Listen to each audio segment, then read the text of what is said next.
오늘로 데살로니가 후서의 설교를 마칩니다.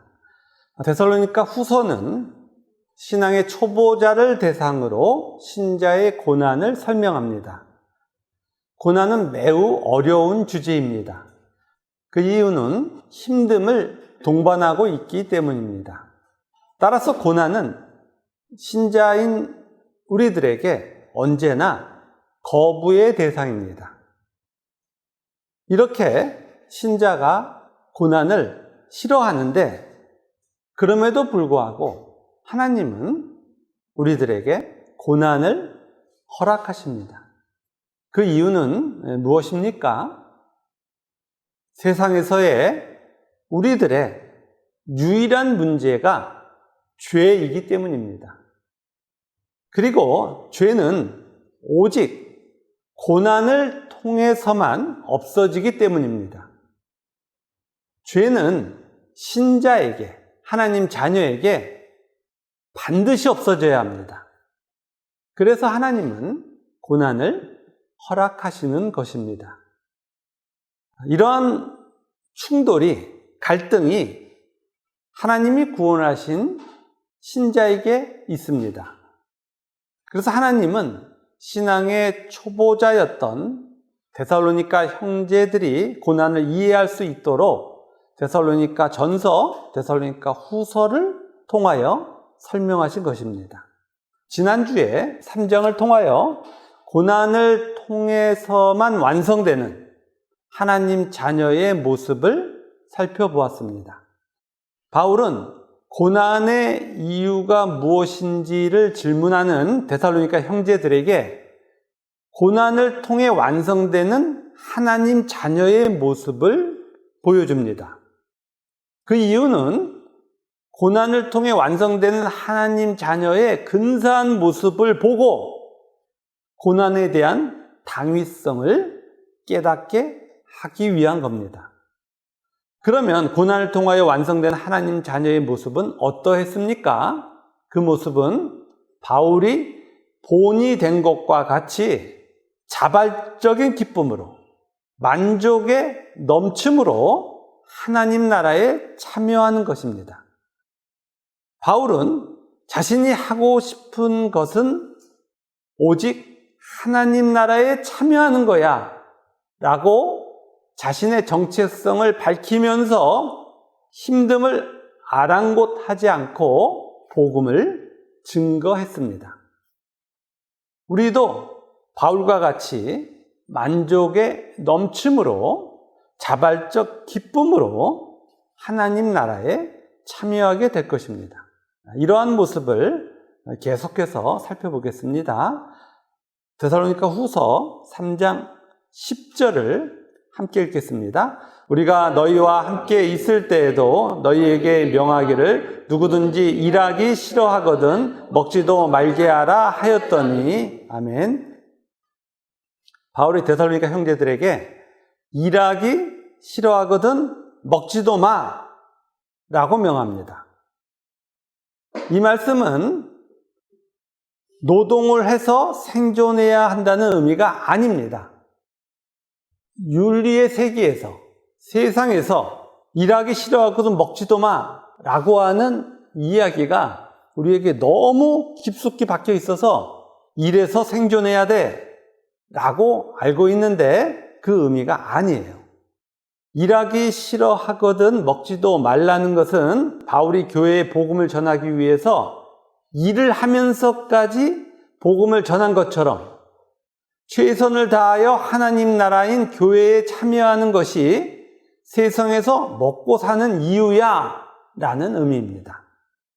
스스로 노동을 하여 자신의 생계를 해결하는 것은 너무 당연한 거예요. 성경에 그 이야기가 있는 게 아닙니다.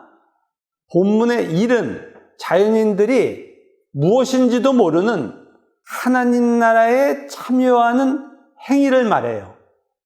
바울이 하나님의 뜻을 따라서 세상에 복음을 전하고 교회를 세운 것과 같이 하나님의 뜻을 따라서 사는 것이 본문에서 정의하는 일이에요. 그러면 하나님 나라에 참여하는 것이란 무엇입니까? 11절, 12절에서 설명하고 있습니다. 우리 11절, 12절을 함께 읽겠습니다. 우리가 들은즉 너희 가운데 게으르게 행하여 도무지 일하지 아니하고 일을 만들기만 하는 자들이 있다 하니 이런 자들에게 우리가 명하고 주 예수 그리스도 안에서 권하기를 조용히 일하여 자기 양식을 먹으라 하노라. 아멘. 일하지 아니하는 자를 일을 만드는 자라고 설명하고 있습니다.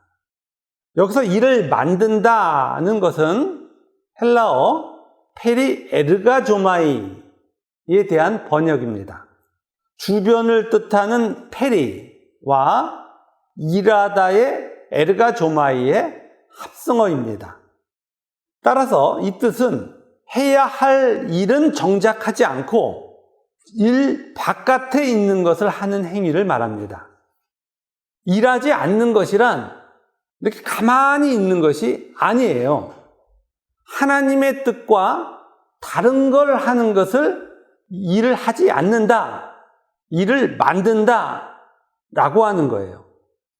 바울은 일 만들지 말고 조용히 일하여 자기 양식을 먹어 라고 권합니다.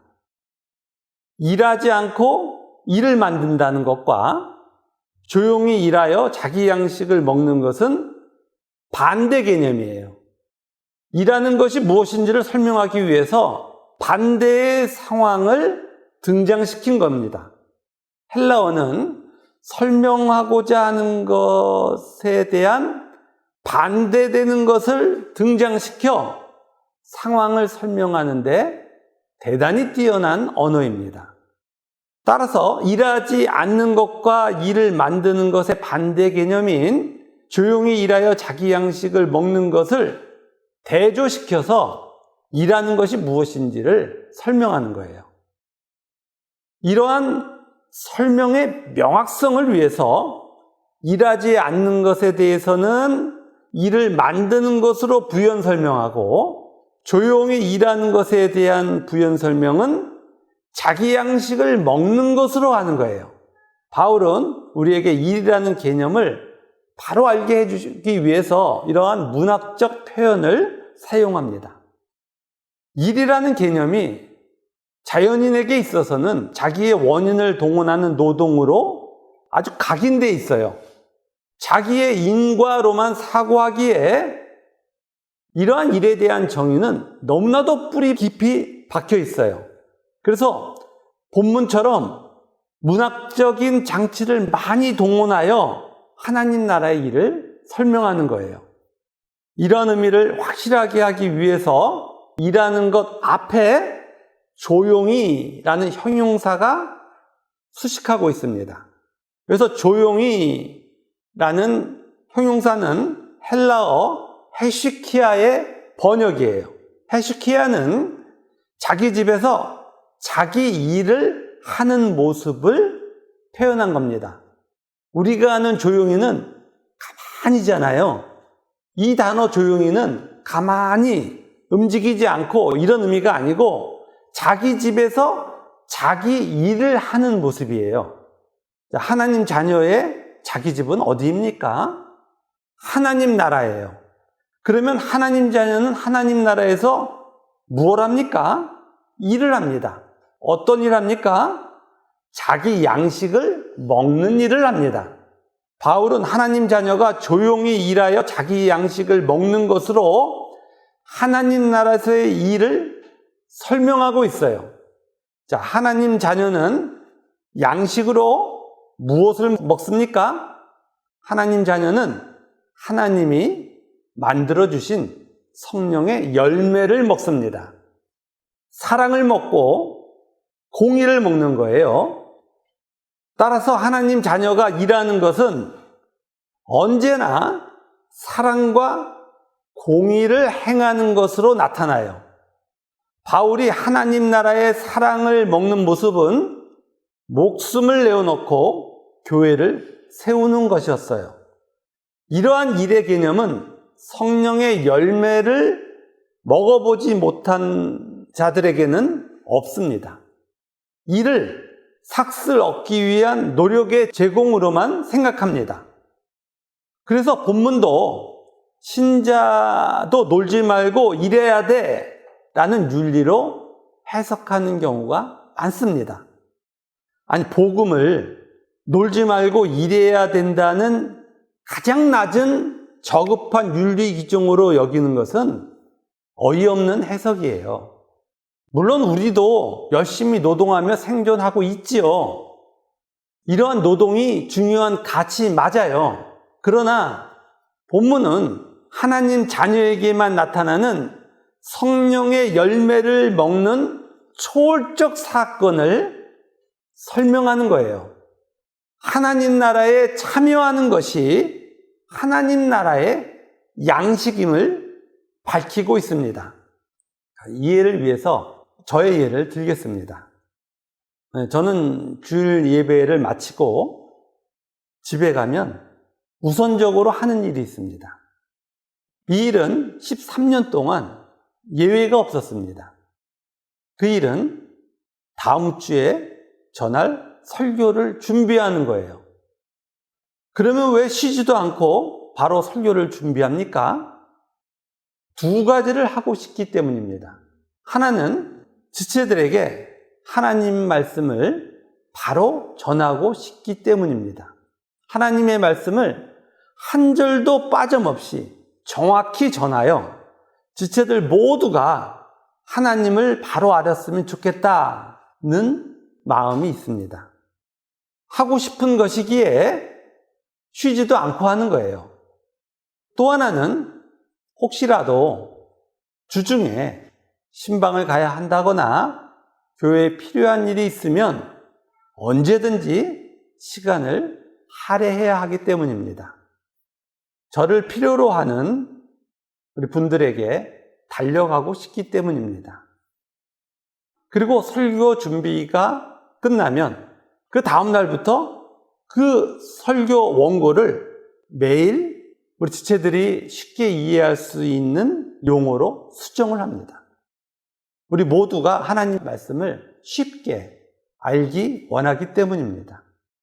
지금은 예배를 주일 한 번만 드리고 있지만 예전에는 주일 오전 예배, 오후 예배, 수요 기도회, 금요 기도회, 새벽 기도회, 성경 공부 모두 이런 방식으로 준비했습니다. 이렇게 교회를 말씀으로 충만케 해주신 하나님 일에 참여하는 것은 제 일이지만 저에게는 동시에 양식인 거예요. 제가 가장 행복한 것이고 그 행복을 누리고 있는 거예요. 세상에서는 그런 개념을 가질 수가 없습니다. 하는 일에 대한 보상을 갖는 것뿐이 한 게 없는 거예요. 작년에 코로나가 시작하면서 예배 횟수가 줄어들었습니다. 저에게 시간적 여유가 생겼고 그러면서 하나님은 제게 시편을 작사하게 하셨습니다. 문학의 장르에서 가장 난이도가 높은 분야가 시입니다. 성경에서도 시가 가장 어렵습니다. 시는 압축된 표현이기에 도치, 생략, 전이, 시간의 변화, 많은 문학적 장치가 있습니다. 또한 저자의 상황을 극적으로 표현하고 있기 때문에 저자 속으로 깊이 들어가야만 시의 참 의미를 알 수 있습니다.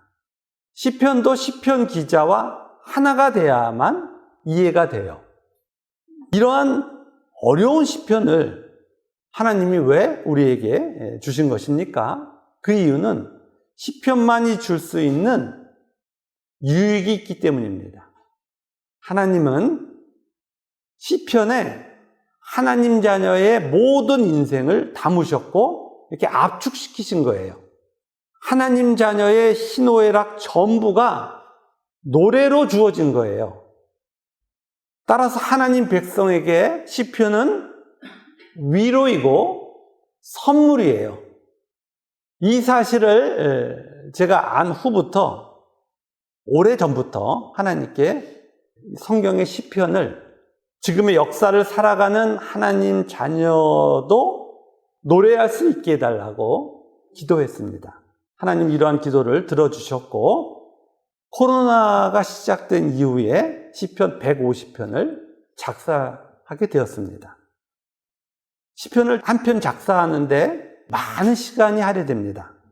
그 이유는 시편 한 편을 작사하기 위해서는 시편에 대하여 충분한 이해를 한 후에 오늘날의 언어로 다시 편집하여 시로 만들어야 하기 때문입니다.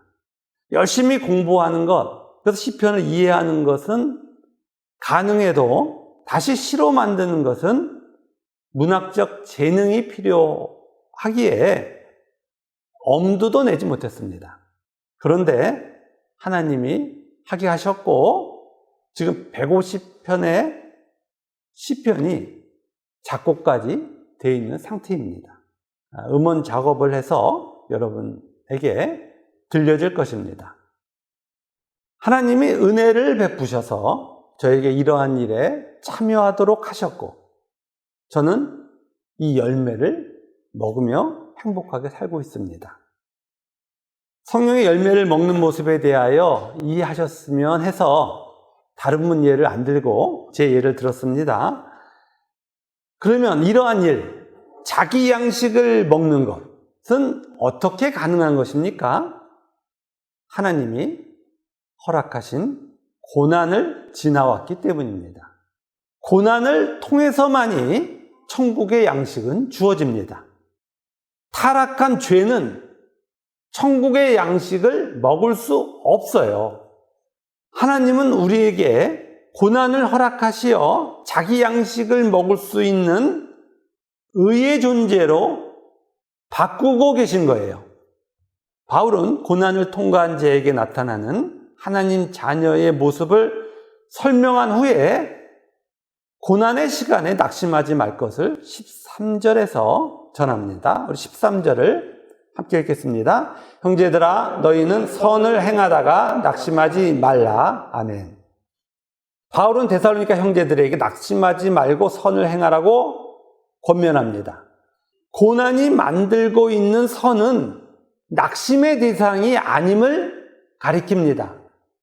힘듦은 결코 고난을 통해 만들어지는 선을 낙심시킬 수 없는 거예요. 이러한 권면 후에 14절, 15절의 권면을 다시 합니다. 우리 14절, 15절도 함께 읽겠습니다. 누가 이 편지에 한 우리말을 순종하지 아니하거든 그 사람을 지목하여 사귀지 말고 그로 하여금 부끄럽게 하라. 그러나 원수와 같이 생각하지 말고 형제같이 권면하라. 아멘.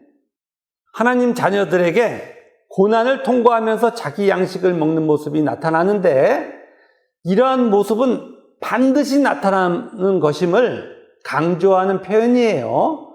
혹시라도 이러한 모습이 나타나지 않는 것은 있을 수 없는 거야 라는 표현을 14절로 하고 있는 겁니다.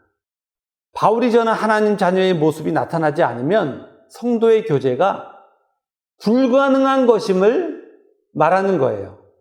하나님 자녀의 모습이 나타나지 않으면 하나님 나라에서 부끄러운 거예요. 하나님 나라는 하나님 나라에 참여하는 것으로 만족하고 서로 간에 교제를 나눕니다. 그런데 교회 안에는 있는데 변화하지 않는 분들이 계세요. 그래서 계속해서 세상과 동일한 삶을 삽니다. 세상에서 많은 것을 소유하는 것, 자신의 욕구를 채우는 것들만이 관심의 대상입니다. 여전히 하나님을 금송아지로 취급합니다. 세상의 주제 속에서 자신의 소원을 들어주는 우상 하나가 더해진 모습으로 교회에 있는 거예요. 그러나 이러한 모습으로는 사랑의 나라인 하나님 나라에서 어느 누구와도 사귈 수가 없어요. 하나님 나라의 잔치에서 쫓겨나는 부끄러운 존재가 됩니다. 하나님 나라에 참여하면 다 누구의 옷을 입는 거예요? 예수의 옷을 입는 거예요. 그런데 그 예수의 옷을 입지 않으면 그 가운데서 어떻게 한다고요? 부끄럽다고요. 그래서 하나님이 너는 여기서 함께 사는 자가 아니니까 나가 라고 하는 거예요. 자신의 세상적 소원을 이루기 위하여 하나님을 동원하는 자는 하나님 나라에 없는 거예요. 당연히 하나님 나라에 참여하는 자들만의 교제가 형성되는 것이고, 그렇지 않은 분들은 하나님 나라에 속하지 않은 거예요. 그러한 사실을 강조하며 왜 고난이 우리에게 있어야 하는지를 설명하고 있는 거예요. 하나님 나라에서 쫓겨날 수뿐이 없던 그 모습이 신앙의 초보 때 우리에게도 있었습니다. 그러나 하나님은 은혜로 고난을 허락하셨고 우리를 변화시켜 주셨습니다. 그리고 이제 우리는 신앙의 초보에 있는 분들에게 하나님 자녀의 삶을 권면하고 있는 거예요.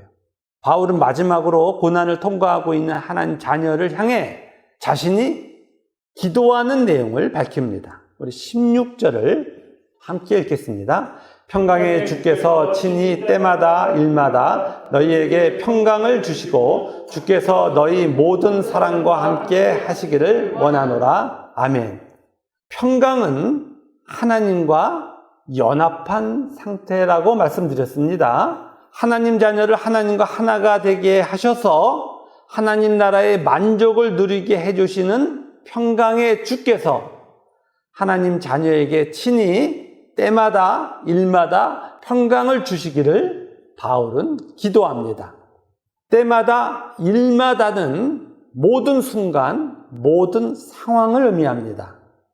하나님은 고난을 지나가는 하나님 자녀의 전 시간과 상황을 완전하게 인도하고 계세요. 모든 것이 합력하여 하나님과 하나가 되는 선으로 인도하고 계십니다. 하나님 자녀는 한 사람도 예외 없이 평강의 주께서 인도하시는 완전한 길을 가고 있는 거예요. 바울은 이러한 신자의 삶을 기도로 표현한 후에 마지막까지도 데살로니가 형제들이 고난을 잘 통과하기를 바라는 마음을 전합니다. 우리 17절, 18절을 함께 읽겠습니다. 나 바울은 친필로 문안하노니 이는 편지마다 표시로서 이렇게 쓰노라. 우리 주 예수 그리스도의 은혜가 너희 무리에게 있을지어다. 아멘. 당시에 편지를 쓰는 일이 매우 어려웠습니다. 그럼에도 불구하고 바울은 대서하지 않고 친필로 편지를 작성했습니다. 그 이유는 데살로니가 형제들이 자신의 사랑을 알아줬으면 하기 때문이에요. 내가 너 사랑해, 그러니까 나한테 잘해, 이러한 이유 때문이 아니라 그러한 마음이 전달되어 그 고난 가운데 위로가 되기를 바랐기 때문이에요. 그리고 그리스도의 은혜가 데살로니가 형제들에게 있기를 바란다고 마지막까지 자신의 마음을 전합니다. 바울은 데살로니가 전후서를 통하여 신앙의 초보에 있는 하나님의 자녀들이 고난을 잘 통과했으면 좋겠다는 마음을 전하고 있습니다. 이제 말씀을 마무리합니다. 지금 이 시간도 사실 우리 모두는 고난에 대하여 질문하고 있습니다. 우리는 아직도 연약합니다. 그래서 힘듦이 싫어요.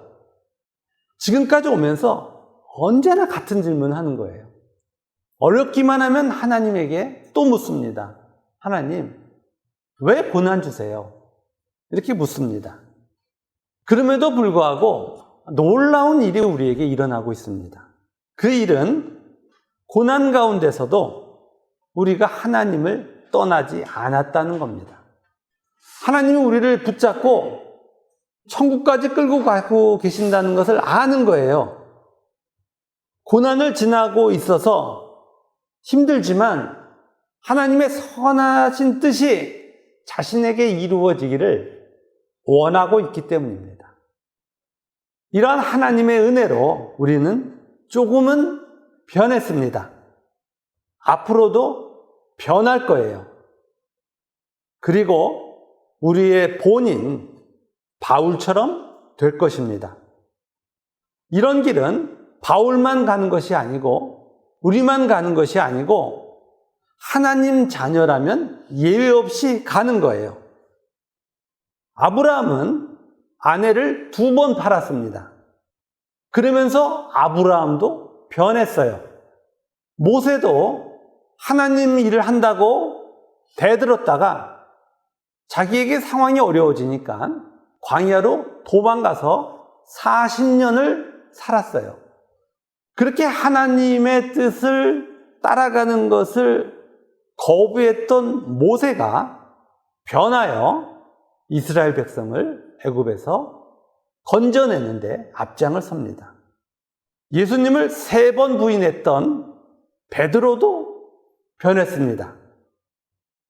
그가 죽을 때 나는 예수님처럼 십자가에 박지 말고 거꾸로 십자가에 박아 죽여달라고까지 말할 정도로 믿음의 장성함을 얻었습니다. 예수님을 철저하게 부인했던 동생 야고보도 변했습니다.